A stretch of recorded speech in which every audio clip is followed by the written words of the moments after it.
warahmatullahi wabarakatuh.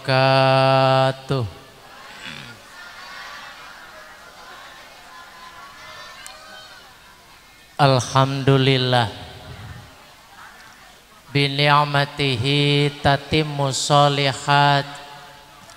Asyhadu an la ilaha illallah wahdahu la syarikalah wa anna Muhammadan abduhu wa rasuluhu sayyidus sadat.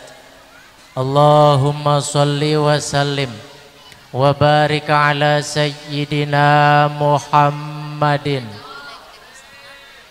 wa ala alihi wa sahbihi madamatil ardu was samawat.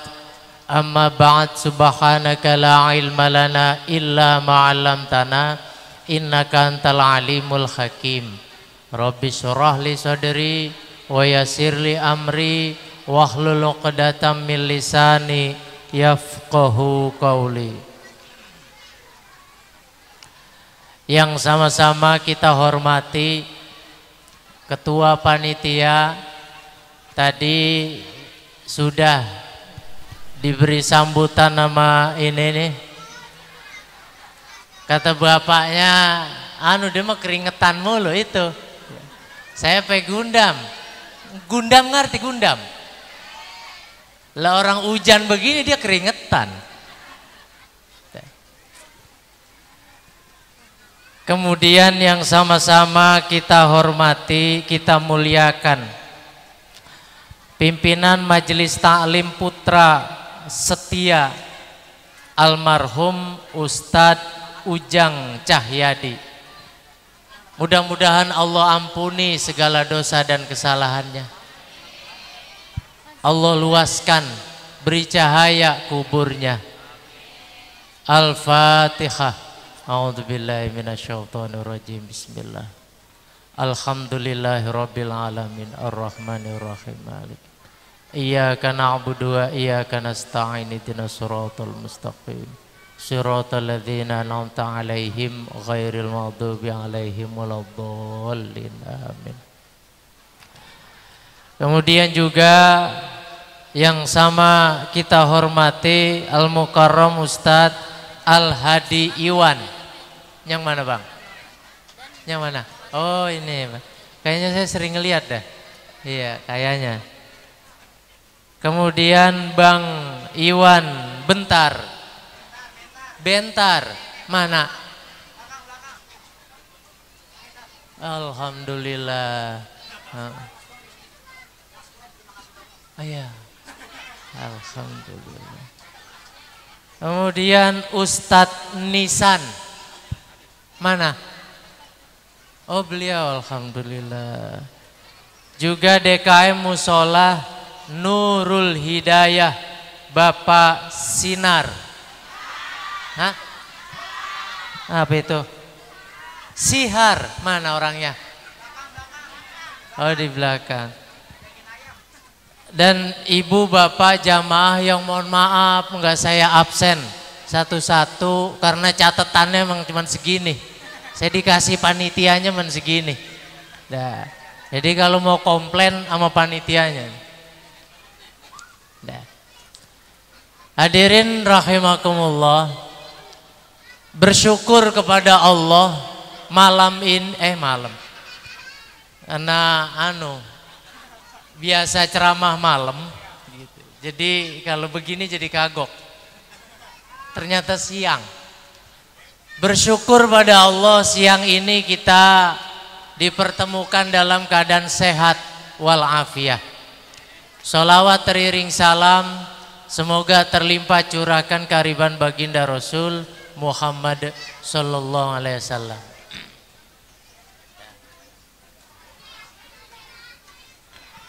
Ibu bapak jamaah yang dirahmati Allah. Saya paling ngomong 15 menit bang panitia. Kesian emak-emak itu. Ya, kesian. Ada kitab namanya Wasiatul Mustafa.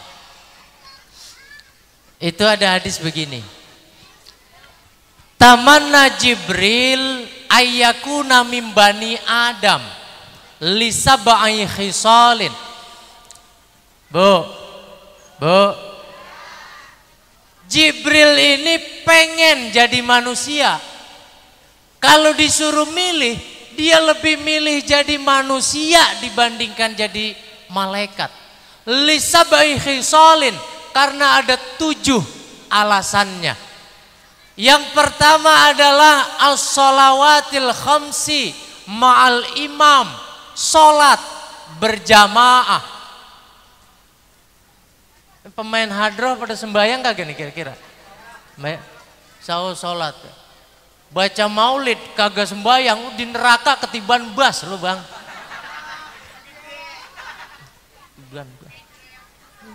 Yang dibaca maulid kagak sembahyang. Sholat berjamaah. Ini musolanya apa tadi? Nurul Hidayah. Sholat berjamaah. Saya mau cerita-cerita aja. Ada santri itu di pesantren murung aja pak. Namanya kiai, guru, itu didatengin. Kalau bahasa orang pondok benda, ngapa lu tong? Ngapa? Perasaan beberapa hari ini murung aja, kenapa? Ditanya sama kiainya nggak jawab. Besoknya dipanggil lagi, kenapa? Ngomong aja. Ada masalah apa? Apa kurang kiriman duit dari orang tua? Ngomong. Jawab ini santri, anu kiai, saya lagi demen sama perempuan. Gitu. Lagi seneng sama perempuan. Apa kata kiainya? Ya bagus itu. Normal. Kalau emang begitu, ntar gue lamarin. Siapa orangnya? Makin keringetan dia. Ditanya siapa perempuan yang lu demenin. Lama-lama dipaksa, akhirnya ngaku sampai nangis-nangis. Mohon maaf kiai, ampunin saya. Saya mah masa demen sama bininya kiai. Gitu kan?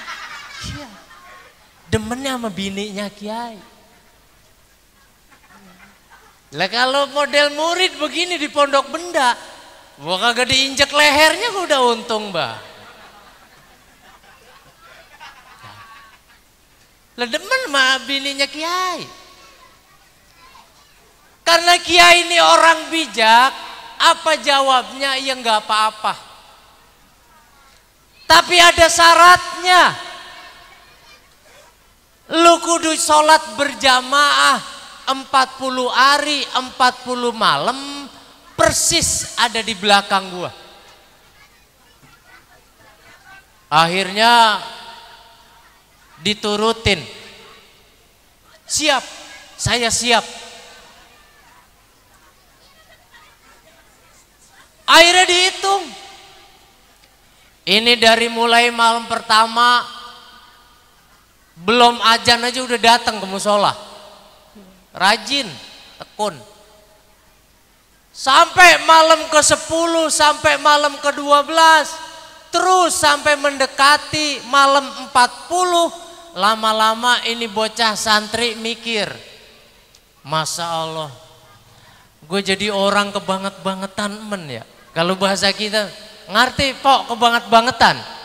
Itu ya pondok benda, nggak jauh sama Pamahan. Pamahan pok. Pamahan. Lama-lama mikir dia, ini kiai ilmunya udah gua ambil. Gue juga tinggal di pesantrennya, di tanahnya. Masa sekarang bininya mau diambil juga? Lama-lama mikir, sampai dapat 40 hari, ini bocah kagak datang ke rumah kiainya. Lah ini bocah mana ya? Lah udah 40 hari. Lah mestinya mah kawin, ini dia. Dipanggil. Datang ini bocah ke rumah kiainya, maafin saya, maafin saya. Apa arti dari semua ini? Inilah implementasi daripada sabda Rasul, man adrokal jamaah arba'ina yauman walailah kataballahu lahu bara'atam minan nar wa bara'atam minan nifaq. Orang kalau bisa menjaga sholat jamaah 40 hari 40 malam, maka Allah tetapkan dia terbebas dari api neraka, dia terbebas dari sifat-sifat nifak, kemunafikan, termasuk demen sama bini gurunya itu tadi. Itu sholat. Makanya sholat itu penting. Salah orang kalau ada yang ngomong, buat apa lu sembahyang, buat apa lu sholat, kalau pada akhirnya maksiat juga, kalau akhirnya mungkar juga, keliru. Ketika seseorang melakukan sholat, paling tidak itu sudah mengurangi kemungkaran yang ada. Begitu bang. Sholat. Makanya sholat itu nur, cahaya. Ainurun fil qalbi, cahaya di hati. Nurun fil qabri, cahaya di kuburan. Itu sholat. Petunjuk hidup itu sholat. Bu, umpamanya pondok benda ini mati lampu. Mati lampu. Kita jalan ini gelap. Kalau bawa senter, kalau bawa baterai, itu disorotin kelihatan. Enak. Lah kira-kira orang hidup begitu. Kalau sholat mah tahu dia mana yang diinjek, mana yang enggak. Oh sholat. Makanya tanha anil fahsya iwal mungkar. Sholat. Saya baru tahu kalau ini Isra Mi'raj. Cuma ngundangnya penutupan aja. Saya ngobrol sama beliau tuh. Makanya oleh-oleh daripada Isra Mi'raj itu ya sholat. Apa? Sholat. Nah, yang pertama. Yang kedua, yang dirindukan si Jibril kalau jadi manusia itu adalah wa mujalasatil ulama, bergaul, duduk bareng-bareng sama orang alim. Makanya jalisil ulama tazdad ilman, bergaul sama orang alim maka ilmu tambah. Wa jalisil fuqara tazdad syukron, bergaul sama orang-orang miskin maka rasa syukur kita akan terus nambah. Loh ini mah gaulnya high class. Susah orang terus kalau mau bersyukur. Kalau kita ngobrol sama orang miskin, paling enggak orang miskin curhat. Ya bu, hidup susah banget bang ini. Masya Allah, mana kita udah diusir dari kontrakan lagi baik. Apa kata yang dengerin? Ya Allah, geningan masih ada yang lebih parah dari gua. Tazdad syukron, bergaul sama orang alim. Apalagi ini ada majelis taklimnya, ada majelis silatnya begini. Masya Allah, tadi ada maulid segala. Kata Imam Suyuti itu begini. Ini disimak bu. Kata Imam Suyuti dalam I'anah Tolibin, itu komentarnya Mu'in, Fathul Mu'in kalau yang ngaji fikih. Itu ngomongnya begini. Ma min baitin quri'a fihi maulidun nabi illa hafatil malaikatu alaih. Rumah itu kalau dibacain maulid, maka malaikat rahmat muter di rumah itu. Gitu bang. Itu malaikat muter sepanjang itu maulid dibaca.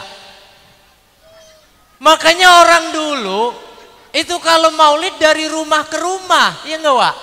Iya, di rumah bapak ini maulid ada undangan. Besoknya di rumah tempat lain lagi, di rumah RT maulid. Bu itu ustadz wah, apa berondong kepang. Maulid mulu. Sekarang boro-boro rumah maulid. Masjid aja disuruh maulid ngulet. Dananya kagak ada. Gitu. Itu maulid. Karena ini taklim, maka saya ngomongnya tentang taklim. Ada kitab namanya Taklimul Muta'alim. Ibu punya anak, saya juga. Sehingga ini akan menjadi pedoman kita semua. Dalam taklim itu begini. Yuhtaju fit ta'allum ila jiddis salasah. Orang kalau mau belajar, mau mencapai ilmu, maka yang perlu diperhatikan 3 orang ini. 3 komponen ini yang paling penting. Yang pertama adalah al-muta'alim, muridnya. Mau gurunya pinter kayak apa? Lah emang muridnya geblek. Geblek-geblek aja. Syaratnya murid harus al-majid, sungguh-sungguh. Sama bang, ini sekarang yang ngajarin silatnya yang mana? Mana? Oh beliau. Yang mana? Ini beliau. Oh beliau, Masya Allah. Izin Pak Guru, izin. Iya.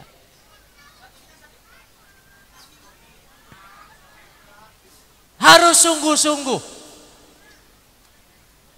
Saya itu dulu waktu masih ada almarhum guru saya, almarhum Gus Maksum, itu belajar silat, pagar nusa namanya, pagar nusa. Itu dapat sehari bang, dapat sehari begini-gini doang. Akhirnya malamnya badan pada sakit, diurut. Habis diurut diajakin lagi sama temen sebelah kamar, nyok latihan lagi, udah ogah. Lah seharian aja diurut, apalagi 2 hari. Kenapa jadi nggak bisa? Karena nggak punya al-majid, keseriusan, serius, belajar harus serius. Dah. Yang kedua, syaratnya seorang murid adalah takdim, hormat sama gurunya, wajib itu. Maka kata Sayyidina Ali, ana abduman allamani harfan, saya rela jadi budak kalau ada orang yang mau ngajarin saya 1 huruf aja. Lah beliau ini ngajarin berapa jurus sudah bang? Masa. Cerita. Zamannya Kiai Hasyim Asy'ari mendirikan Tebu Ireng, Jombang sono. Beliau udah jadi kiai, baca kitab, jamaahnya banyak. Gurunya dulu di Madura, Kiai Khalil Bangkalan, datang ke Jombang. Gue pengen ngeliat murid gue. Akhirnya Kiai Khalil ikut ngaji sama Kiai Hasyim Asy'ari. Ketika Kiai Hasyim baca kitab, kaget beliau karena ngelihat gurunya ada di belakang.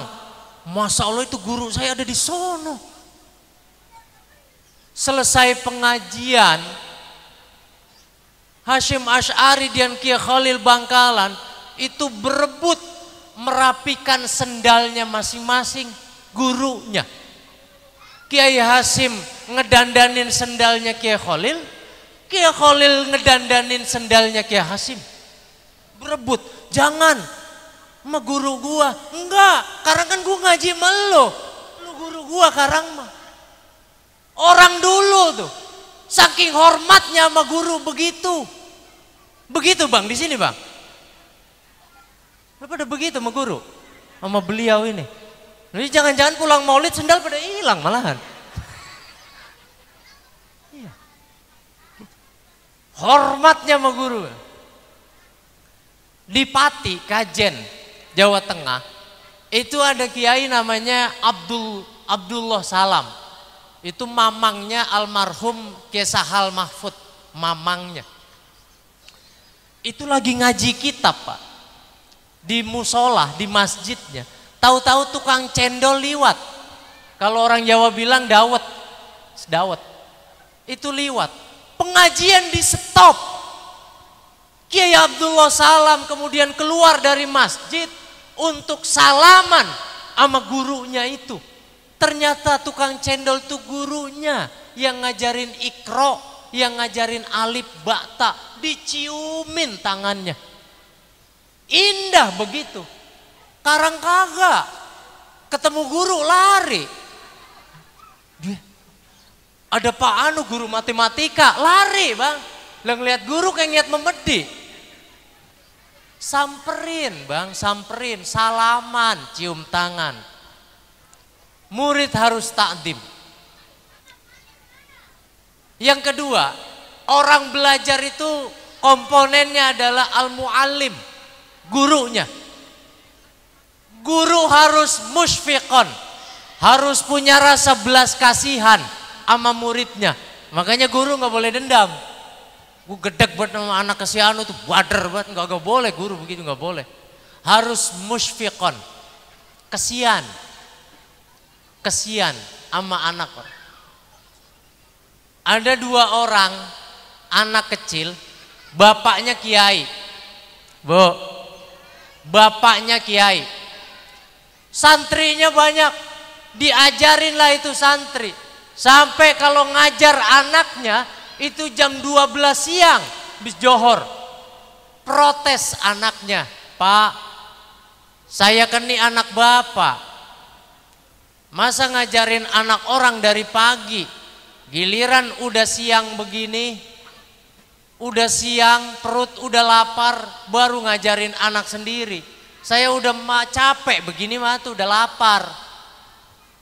Apa jawab bapaknya? Kata bapaknya, ini kesian santri, anak orang perlu diajarin. Habisnya kasihan. Karena berkah bapaknya kesian sama anak orang, sama murid-muridnya, maka ini anaknya yang 2 orang justru jadi ulama besar pada zaman itu. Kenapa? Berkah. Makanya biasanya kalau gurunya ikhlas, kalau ada yang jadi guru di sini, kalau gurunya ikhlas, anak guru itu biasanya belajarnya lebih gampang. Biasanya. Karena berkah ngajarin anak orang. Murid itu kudu hormat. Meskipun guru kita ini tukang cincau sekalipun, itu gurunya guru, tetap akan jadi guru. Mohon maaf Bu, ini cerita saja. Karena saya bilang saya mau cerita-cerita doang. Saya punya murid itu kuliah di Mesir, bahkan sekarang udah lulus S3, doktor dia, doktor. Itu lebaran datang ke rumah. Saya bilang sambil bercanda ya, ada ya dokter datang ke tempat ustadz kampung. Dia bilang begini, enggak ustadz, ustadz mah tetap guru saya, yang ngajarin kitab pertama kali saya ya mau jadi apa juga murid. Kamu mau jadi dokter kah? Kamu mau jadi apa kah? Beliau tetap gurumu, mau sampai kapanpun. Hormatin. Yang ketiga, yang terakhir, yang paling disukai sama Jibril itu adalah wa'iyadatul marid, menjenguk orang sakit. Resep. Ibu resep enggak dilongok, ngerti dilongok? Dijenguk orang kalau lagi sakit itu rasanya obat. Apalagi kalau yang datang bawa jeruk mah girang, biasanya girang. Kan rada pantas bang, kalau datangnya bebawaan mah, yang sakit gampang nanyanya, ya, tinggal ditanya. Kalau orang kampung kan jenguk orang sakit bahasanya, emang apa yang dirasain po? Begitu Bu ya? Emang apa yang dirasain po? Dijawab karena sama yang sakit. Lah apa yang dirasain? Lu datang kagak bawa apa-apa. Gitu Bang. Apa kalau bawa jeruk 1 kilo? Kan bisa kita rasain apa manis, Apa asem? Datangnya lenggang. Jenguk orang sakit. Saya barusan ngobrol sama beliau nih. Ini pernah ngelihat saya ceramah deket sono apa Pak? Legok ngono ya? Deket Legok. Itu ternyata abang ipar. Abang ipar. Masya Allah. Itu sebulan yang mati 5 Pak. Oh iya. 5 yang mati. Tuan rumah ngundang saya nuju ari itu apa bosen. Apa bosen. Habis saya ceramah ini. Itu lakinya sakit gigi. Emang sakit gigi ya?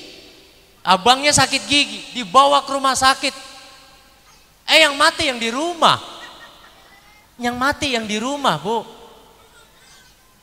Abangnya yang dirawat, yang mati yang di rumah. Tuh mati begitu tuh. Setelah ini adeknya dikubur, udah kelar tahlilan, udah selesai, abangnya pulang dari rumah sakit, mati lagi. Mati. Ya, belakang Nurul Iman no, masjid. Ya. Oh, abang iparnya beliau nih. Makanya zaman sekarang ini penyakit serem-serem. Enggak kayak dulu. Sekarang udah enggak kita bisa bedain dah. Penyakit orang kampung sama penyakit orang kota udah kagak bisa, kagak. Sebab yang udah dimakan sama orang kota, sekarang juga dimakan sama orang kampung. Dulu yang makan fried chicken, hot dog, itu orang kota, orang komplek. Orang kampung pagi-pagi nabun, bakar singkong. Kalau masak pakai kukusan dangdang. Airnya netes. Habis dia makan, macul di sawah. Lemang tanahnya lebar, sehat. Lo orang kampung sekarang habis makan tidur. Lah iya, habis bagaimana Ustadz, tanahnya udah kagak. Apa yang mau dipacul? Depan rumah orang gak udah sepiteng orang. Apa yang mau dipacul? Gaya hidup orang kota udah dipakai orang kampung. Sama penyakitnya. Dulu orang kampung paling penyakitnya borok. Borok sama boes. Ngerti boes Bang? Itu yang pinggiran bibir pada koreng. Lah iya emang. Boes namanya. Ininya pada koreng nih. Kenapa bocah pada boes? Karena panas dalam ke dalon. Mandinya siang. Ngapa siang? Karena nimba, ogah, tanggel. Apalagi tahun sebelumnya pakai apa yang bambu itu apa Pak? Yang pakai bambu apa itu? Senggot. Apa? Senggot. Lebih modern lagi, ganti pakai anu itu yang karet. Ya, ngalamin ya? Pakai karet. Le bocah tetep aja nggak mau nimba. Capek, nimba apa begini? Lah iya. Nimba apa begini? Giliran tuh ember nyampe di atas, udah koclak. Habis airnya. Pada nyemplung lagi. Bocah males mandi, panas dalam ke dalam. Boes. Gitunya gua obatnya gampang. Noh, minta Indra sama Uwa Nyamong. Ngerti? Uwa apa itu? Jaha, jaha. Uwa apa? Apa? Siapa Pak? Uwa Ros. Iya, ini dikenal. Iya. Waras Wak ya? Waras. Kenapa Indra waras? Karena secara ilmiah indrak itu seratnya tinggi. Ilmiah sebenarnya. Seratnya tinggi, sembuh. Obatnya cuman itu, penyakitnya emang boes sama borok. Karena memang orang kampung jorok, jarang pakai sendal. Kamar mandinya ada di luar rumah. Kalau sekarang di dalam rumah, dulu di luar rumah. Itu kamar mandi doang. Buang airnya ya di kebun. Loh iya, emang di kebun. Udahnya nyari kayu, nyeker. Asal keinjek teplek. Nah iya, itu pisan. Ya akhirnya penyakitnya koreng, pada gatel. Itu orang dulu. Ibu bapak jamaah yang dirahmati Allah. Ini mendekati bulan suci Ramadan. Barangkali ada baiknya nanti kita selepas acara begini musafahah, saling berjabat tangan, salaman, minta maaf karena menjelang Ramadan. Tanggal berapa Ramadan Pak? Puasa? Berapa? 22. Udah deket Ramadan. Jadi saling bermusafahah. Saya mohon maaf, ini saja yang dapat saya sampaikan. Dan kurang lebihnya, assalamualaikum warahmatullahi wabarakatuh.